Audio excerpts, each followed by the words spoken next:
অনেক খারাপ খবরের মাঝে শনিবার সন্ধ্যায় বড় সুখবর টেলিপাড়াতে। কন্যা সন্তানের 2 বছরের মধ্যেই ফের মা বাবা হলেন টেলিপাড়ার অন্যতম চর্চিত কাপল কাঞ্চন শ্রীময়ী।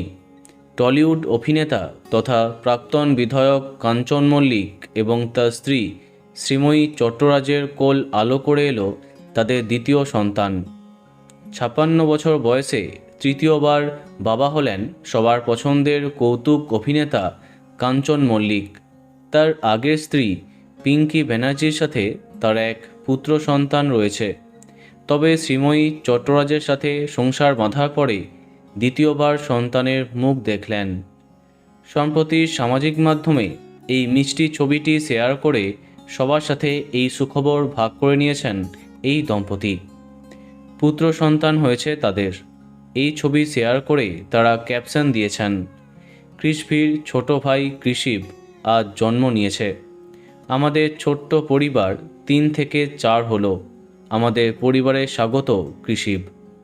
বোঝাই যাচ্ছে কন্যা সন্তানের নামের সাথে মিল দিয়ে তারা নাম দিয়েছেন। তাদের এমন পোস্টে শুভেচ্ছার ঝড় তাদের প্রোফাইলে। আমাদের তরফ থেকেও তাদের অনেক অনেক শুভেচ্ছা। তো বন্ধুরা, তোমরাও শুভেচ্ছা জানিয়ে দাও, ভিডিওটি লাইক এবং শেয়ার করো। এই রকম আরও অনেক ভিডিও পেতে সাবস্ক্রাইব কারেন্ট পজ। ধন্যবাদ।